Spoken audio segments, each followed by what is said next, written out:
पनि धेरैले त्यो इमर्जेन्सी कन्ट्रासेप्टिभहरू पनि प्रयोग गर्छन्, त्यो जथाभावी प्रयोग गर्ने पनि चलन छ होला है अब युथहरूमा, मोस्टली यङ पर्सनहरूमा भनौँ न। अब बिचमा एउटा कुरा थियो कि कलेज पढ्ने विद्यार्थीहरूको त पकेटमा चाहिँ इमर्जेन्सी कन्ट्रासेप्टिभ पिल्स हुन्छ भनेर हामीले एउटा ट्रेनिङमा जाँदाखेरि त अब खै उनीहरूले कहिले कस्तो रिसर्च गरे थाहा भएन होइन। तर अब त्यसरी चाहिँ त्यस्तो भेटे अरे कि कलेज पढ्ने स्टुडेन्टको चाहिँ पर्समा चाहिँ इमर्जेन्सी कन्ट्रासेप्टिभ पिल्स हुन्छ अरे भनेर चाहिँ त्यस्तो चाहिँ एउटा रिसर्चले देखायो। अब कस्तो भन्दा जथाभावी प्रयोग गर्ने चलन किन भयो भन्दाखेरि गभर्मेन्टले त्यो एउटा दायरामा राखेकै छैन कि त्यसलाई। जस्तो हजुरले अहिले इजिली गएर एउटा फार्मेसीमा चाहिँ इमर्जेन्सी कन्ट्रासेप्टिभ पिल्स त किन्न पाउनुहुन्छ नै, तर अबोर्सन पिल्स पनि किन्न पाउनुहुन्छ कि हाम्रो नेपालको कन्डिसनमा। अनि जस्तो अबोर्सन पिल्स भनेको बाहिर जिल्ला अस्पतालमा कस्तो हुन्थ्यो भन्दा त्यो होल जिल्ला अस्पतालमा त्यही जिल्लाको त्यो भनौँ न मेन सदरमुकामको अस्पतालमा मात्रै पाइन्थ्यो। कतिजनाले लग्यो के गर्यो भने रेकर्ड हुन्थ्यो है। अब कसैले बाहिरबाट ल्याएर अलिअलि फार्मेसीबाट गाउँमा यताउता बेच्थे, अब त्यो त अब इलिगल्ली बेच्ने भए। तर एउटा डिफाइन्ड रूपमा चाहिँ एउटा सिडिओलाई पनि जानकारी हुन्थ्यो कि, किन भन्दा त्यो त्यहाँबाट त्यति ल्याइएछ अस्पतालमा त्यति मात्रै बेचिया छ भन्ने हुन्थ्यो नि त। सो काठमाडौँमा त्यस्तो छैन। हजुरले जुनसुकै बिर हस्पिटल अगाडितिर यताउता यसो फार्मेसीमा गएर चाहिँ कसैले चाहिँ मसँग छ तर लिगल्ली बेच्न पाइँदैन, तपाईँले अलिकति यति तिर्नुभयो भने म ल्याइदिन्छु भन्छन्। तपाईँलाई 10 मिनटपछि आउनु भनेर भने हुन्छ, उनीहरूसँगै हुन्छ अनि ल्याएर दिन्छन्। हेर्नु कतिसम्म भेटेछु भन्दा हजुरको त्यो 550-600 रुपियाँमा पाउने औषधि हजुरको 16,000 रुपियाँ तिरेर गाउँमा कोही एउटाले बेच्यो। अब अनम्यारिड थिए, कन्सिभ भइसक्यो, अबोर्सन गर्नु थियो, त्यो चाहिँ कसैलाई थाहा नहोस् भन्ने थियो। अनि त्यसपछि त्यसरी खाएर रातभरि ब्लिडिङ भएर अनि एम्बुलेन्समा हालेर अस्पताल ल्याउँदाखेरि हेमोग्लोबिन 5.5 है, हाम्रो 12 हुन पनि हेमोग्लोबिन रगतको मात्रा चाहिँ 5.5मा घटेको। र त्यो अनि बिस्तारै पछि उसलाई ठिक भइसकेपछि बुझ्दै जाँदाखेरि चाहिँ त्यसरी अबोर्सन पिल्स चाहिँ किनेर खाएको। त्यो बेच्ने मान्छेले हेर्नु त 16,000मा बेचेको। सो यस्तो अनियमितता छ कि कन्डिसन। अनि यदि त्यो कन्डिसन छ भने एटलिस्ट हेल्थ प्रोफेसनललाई सिक गर्नु त पर्छ नि त होइन। तर जथाभावी कन्ज्युम गर्ने पनि चलन त रहेछ नि त। किन भन्दा तपाईँको कसरी खाने कसरी प्रयोग गर्ने भन्ने जानकारी हुँदाखेरि पनि त्यसले राम्रोसँग काम गर्ने हो नि त। औषधिले त प्रयोग गर्ने जानकारी भएर त्यो अनुसारले प्रयोग गर्दा न काम गर्ने हो। कतिजनाले चाहिँ अब जस्तो एउटा खाइसकेपछि अर्को यति घन्टापछि खानुपर्छ भनेर भनेको हुन्छ होइन, मेरो त छिटो खायो भने छिटो जान्छ भनेर छिटो पनि खाइदिने होइन। सो त्यसरी चाहिँ हुँदैन। सो यो all about education, all about social कन्भिनिटी को कारणले गर्दाखेरि चाहिँ यो कस्तो भन्दा अबोर्सन लिगल रूपमा नै नेपालमा हुन्छ होइन। सो साथी होइन, टिचर, एउटा हेल्थ प्रोफेसनमा रहेको अनमी, सिस्टर, डक्टर जोसँग पनि कुरा गरेर एउटा महिलाले चाहिँ प्रपरली गर्नु पऱ्यो कि। अब जे हुनु त भइसक्यो, अब भइसकेपछि त अबोर्सनको बाटोमा गइसकेपछि चाहिँ प्रपरली काउन्सिलिङ लिएर गर्नुपर्छ है भन्ने चाहिँ सबैभन्दा मुख्य कुरा हो कि सबैले जान्नुपर्ने। त्यो नहुँदाखेरि चाहिँ यो बिग्रिरहेछ। सो यसमा नेपालको कुरा गर्दाखेरि नेपाली केही कानुनी प्रावधानहरू, लिगल प्रोभिजनहरू पनि छ होला नि। जस्तो यति विकसम्म भएको अवस्थामा चाहिँ पाउने नपाउने यस्तो केही कुराहरू छ, क्लियरली डिफाइन छ? क्लियरली डिफाइन छ।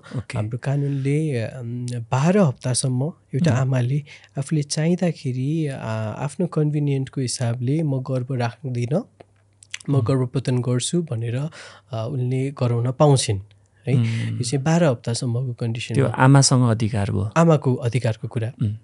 अब 12 हप्ता कटेपछि यदि त्यो प्रेग्नेन्सी रेपको कारणले गर्दा बसेको थियो, यो सोसियल इस्युज थियो भने 28 हप्तासम्म एउटा नारीलाई चाहिँ गर्भपतन गराउने अधिकार कानुनले दिएको छ, 28 हप्तासम्म है। अब अदर देन द्याट के हुन्छ भन्दा अब अहिले चाहिँ विभिन्न कारणहरू, जेनेटिक कारण होइन, इन्भाइरोमेन्टल फ्याक्टर, अब यो सबै कारणहरूले गर्दाखेरि एबनर्मल बच्चा बसिरहेछ नि जुन। सो न्युरल ट्युब डेफेक्ट भएको बच्चाहरूदेखि लिएर अब अस्ति एकजनाको के भयो भन्दा एनामली स्क्यान गर्दा देखियो उसको दाहिने हात चाहिँ बढिरहेछ, देब्रे हात चाहिँ यत्तिकै छोटो यति मात्रै बसेको छ। र अर्को कुरा पछाडि स्याक्रममा एउटा ठुलो एउटा डल्लो पनि भेट्यो। सो त्यो अबनर्मल बच्चा भनेर बुझियो। अब त्यसमा चाहिँ एउटा आमाले भनौँ न हेल्थ प्रोफेसनलसँग त्यसरी कन्सल्ट गरेर, गाइनीको डक्टरसँग कन्सल्ट गरेर, कहिलेकाहीँ चाहिँ जस्तो जेनेटिक्स विशेषज्ञहरूसँग कन्सल्ट गरेर चाहिँ उनी अबर्सनको त्यो प्रावधानमा जान पाउँछिन्। त्यो चाहिँ हेल्थ प्रोफेसनले क्लियरली डिफाइन गर्नुपर्छ, यो कारणले गर्दाखेरि नराख्ने भनेर। त्यसरी चाहिँ 28 हप्तासम्म गर्न पाइयो बच्चा एबनर्मल देखिँदा। अनि जस्तो म्यारिडहरूको केसमा चाहिँ एबर्सनको कारण त्यो जेन्डर आइडेन्टिफाई गरेर पनि गर्छन् सर? एकदमै। किन भन्दा जस्तो ठ्याक्क अघि मलाई जोड्न मन थियो यो कुरा, अहिले हजुरले झल्काउनु भयो।